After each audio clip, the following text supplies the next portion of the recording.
All right, let's do Week 12 wrap up of NFL DFS DraftKings. Oh boy. Trust your gut, trust your process. I talk about that all the time. What a start I had. Made a stupid mistake, was in the shower at 4 o'clock and said, you should swap out that guy at your flex for the guy that's the chalk. And I didn't do it. So this is what happened this week on DraftKings. This is my betting sheet. I won my bet. Derrick Henry, 60 yards, alternate, and a touchdown. I just did one bet on Sunday. That cash won to, I believe I did one bet. Yep. And my DFS winnings, I put in 130. I actually was up $20 until that last touchdown. A lot of people had Jalen Hurts in their cash games. So it was a $100 touchdown. So this is what happened. And actually, everything I did was so right. You can see, like, I don't know what the cash lines for these were. 54, but it wasn't that I wasn't that far behind. Yeah, 6 points. All right, so here's what I did wrong. I love everything how I built this. Lawrence was an easy play at that price in a game that was going to be close. I love close games for quarterbacks, either side. Less than a 3 point spread, 3 point or 3.5. Yeah, three and even four to Lawrence being a -4 to a +4, -3 to a +3, whatever you want to do. You know they're going to have opportunities, which he did. Easy play, Jonathan Taylor, because he was chalk. Look what he was in this tournament. Easy play to me.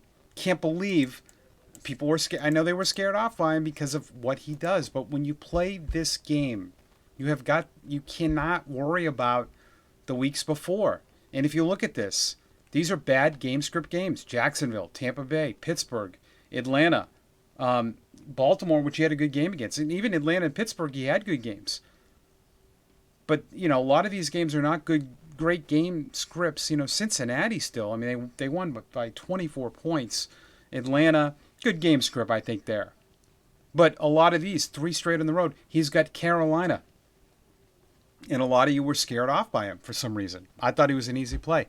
Watson, Chuck. Dell, Chuck. I was kind of in between. If I had to do it over, I was debating between Collins and Dell. And you know what I think you should do? You should take the discount. And, I don't know if there's a lot between Collins and Dell. And in cash games, no. And there wasn't anyone I liked in that 5,700. My lineup was already built. And I went with a Lawrence to Kirk, which I never do in cash games, but I did it this week. McBride was easy. The Broncos to me were easy. This made no sense. I don't know why. And after the 1 o'clock games, I had such a big lead on all my cash games. I was up I was up. Well, total winnings were like 210, so I was up about $80. So when you're up, and say you have a guy like this, now Swift, if you don't have rankings, I have Fantasy Labs that shows me what guys are projected to be. And he was not projected high. So if you have a guy that's not projected high and you're winning in your cash games, you should swap to chalk. Pacheco was in my pool, easy play, good, better matchup, and I don't know why. I wanted a piece of the Philly game so bad.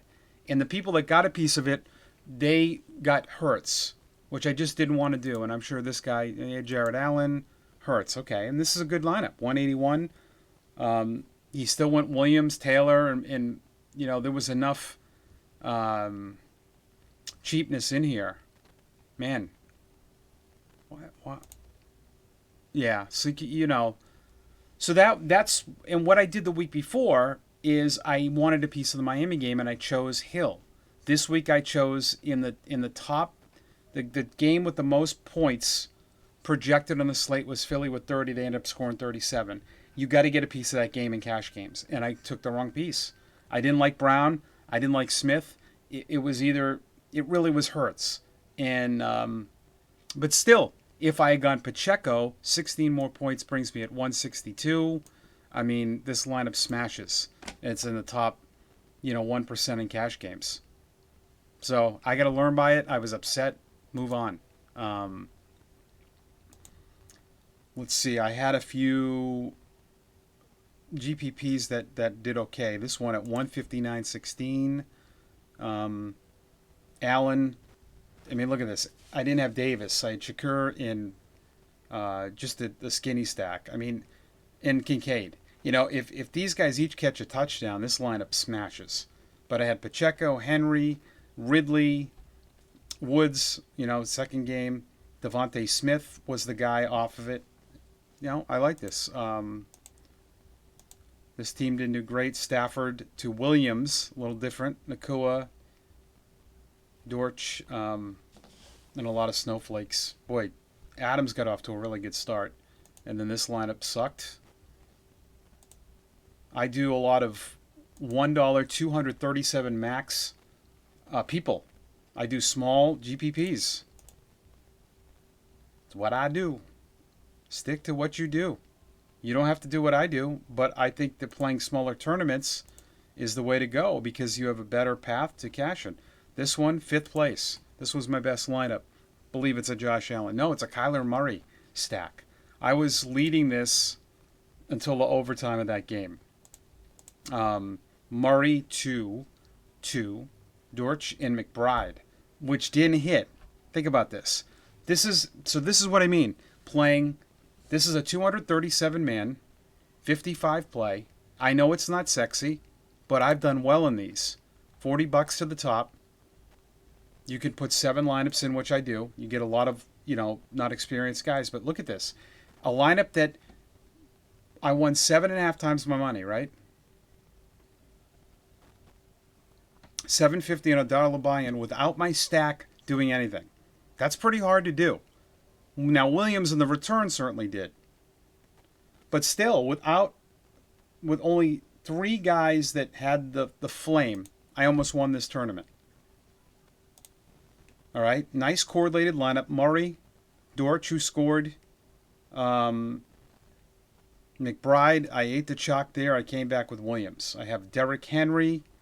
I have Collins and Kirk. Ridley would have been the play there, and I would have won. Look at Collins. I mean, he smashed. Then I had Pacheco, and I went with the Titans to correlate with Henry. I'm telling you guys, I like these. So that was my process. Didn't work out. We're on to week 13. Drop me a like, subscribe. Thanks for watching.